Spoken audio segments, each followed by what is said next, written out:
A trade proposal that'll make you uncomfortable, but maybe the Mariners should pull the trigger after all. Now, I want to make clear that with this, I didn't do like an exact trade. I have a prospect and then potential returns. Which one makes you least uncomfortable is really the challenge that you're going to have here. So, Bump, you'll literally be answering the question on air. You guys can join into this conversation on the Mac and Jacks text line 866-979-3776 to get things started. We are going to talk about something that Ryan Divish, Seattle Times Mariners reporter, said the other day. This was on with Wyman and Bob yesterday around 3 p.m. So if you want to go back and listen to hour 2 of their podcast, you can hear that interview in full. This is Divish talking about why Harry Ford could make a very, very interesting trade piece. Well, there is no road if Cal resigns. And if you feel like you have a chance to resign Cal, then resign him and then trade Harry. He's never going to play a major role. And really, his value as a catcher the value is more to give him up in trade and get something for him versus trying to convert him to a different position. You've already spent all this time having him play catcher. That would make no sense to me. Look, it's a redundancy that you have on your roster. You should make the move and trade him and then get something else to address a need on your roster instead of trying to stockpile something and then move somebody over to a different position. That would make no sense to me.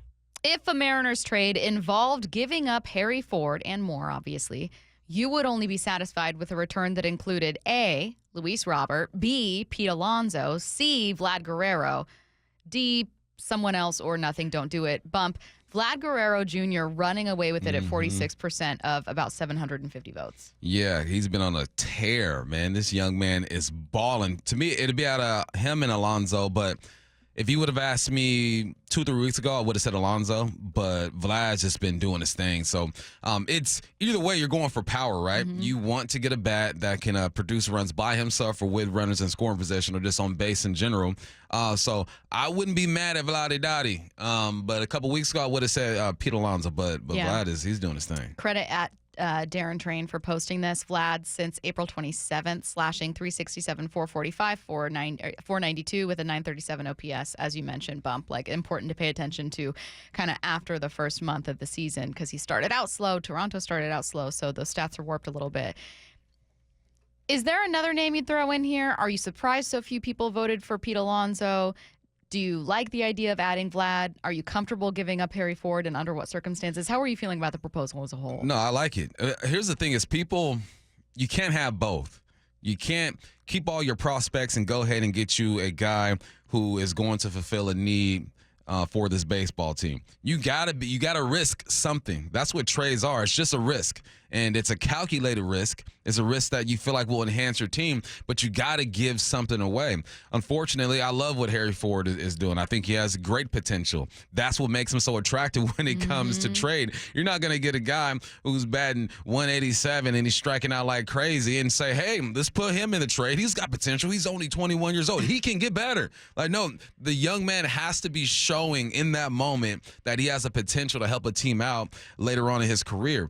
So I'm completely fine with it. I think it's scary. I think that it would hurt to get rid of a Harry Ford and then see him 3 years from now become an all-star, and then your trade didn't work out. But that is just how trades go. And I understand that because I hardly traded my fantasy football teams. I'm so terrified of making trades because I'm like, oh, what if he balls out? I don't want to lose this trade.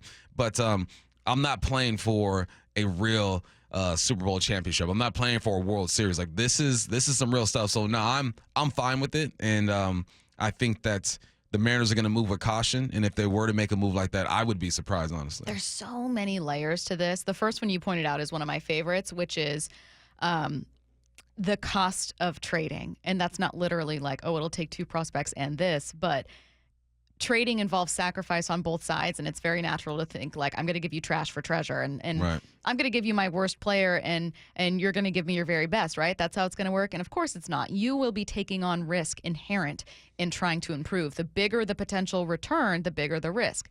You've pointed to the Luis Castillo trade a million times. You could have been giving up superstars.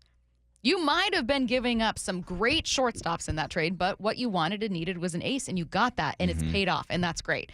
Sometimes those trades don't work out, but inherent to adding someone great is losing someone who could potentially be great. Yeah. And that's scary. It is. It's potential is a word that excites people because that individual has shown just enough for you to imagine a future where they become one of the greatest Mariners or greatest whoever you support of all time, or just a really good player, and you don't want to miss out on it. It's FOMO. It's fear of missing out. But that's what trades are, man. I feel more secure with going with something that's already proven than holding on to something that has potential, and it could work out. If this were a different situation where this team was 2 to 3 years out of making the playoffs, if this was 2019, 2020, where they accelerated the process, I feel different about it. But because I look at this team and I go, you're first in the division. You got a 5.5 game lead on the Rangers.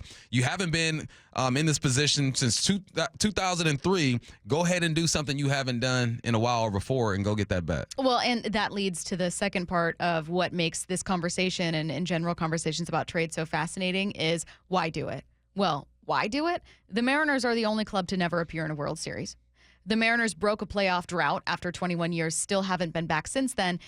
Fans and the team deserve to go to the playoffs, and it feels silly to say anyone deserves anything, but this is a fan base that's been hungry for this for so long. You've had entire generations of people. I had never experienced playoff baseball. The last time it happened, I was a kid. I wasn't a huge baseball fan. You don't appreciate it as an older teen or as an adult in the same way. You just don't. I wasn't getting a beer at the game. I'm not, watching it, understanding what's happening. I was a kid. Right. Playoff baseball is so much fun that I am in my 30s and experienced it as an adult for the first time. It's crazy. That's how long that drought is. You need to go for it. And what I worry about with this club is that the timing of when someone might like these prospects and when someone might want them to debut won't match up with your elite pitching. You might be someone who looks at it like building a football team and you think, oh, well, don't bring up your elite prospects. Hang on to cheap young talent. Okay, well, all these bats that you have in your system right now, first of all, not all of them are going to hit. Figuratively and literally. And secondly, when these guys get up here, well, who's to say your pitching is going to be great? Who's to say Kirby isn't going to have a down year? Who's to say Logan isn't going to get traded? Who's to say Luis isn't going to get injured? You have elite pitching now. Take advantage of it. That's the part that gets me is that you mentioned there's a big part of this fan base that hasn't experienced playoff baseball. And there's a big portion of this fan base that is still willing to be so patient. And that blows my mind because for all the things that you mentioned, you have a guy in Julio Rodriguez. Yes, he's not performing the way you want to, but you have a guy in Julio Rodriguez who is a star, right? You have your pitching. A couple years ago, we got so lucky when it comes to the health of this rotation, and then boom, we're hit with it, right? Robbie Ray goes down, and now we got Brash who's dealing with some stuff. You just don't know how long this is going to last. When you have something on your team that is the best in the game, you do everything to support that. How do you support these sensational arms that you have? You get some bats, and you score some runs. That's why I think now more than ever, this organization should do something that they don't typically do because they have something that they've never had before, which is a 5-man rotation that is fire right now. Okay, so the name that we talked about most was Vlad, who you'd have multiple years of control. Another layer to this conversation, is it worth giving up something for limited control, a.k.a. for a short-term rental? Pete Alonso is probably... that's probably the reason Pete Alonso was the final answer in here, fourth place answer in here, with just like 7% of people saying they trade for Pete Alonso. Pete Alonso can rake. Average isn't going to be exceptionally high. Strikeouts are going to be high, but those home run totals are also going to be high. He will slug for you. Not a ton of people want that, despite this team being last in doubles and really struggling to get runs on the board.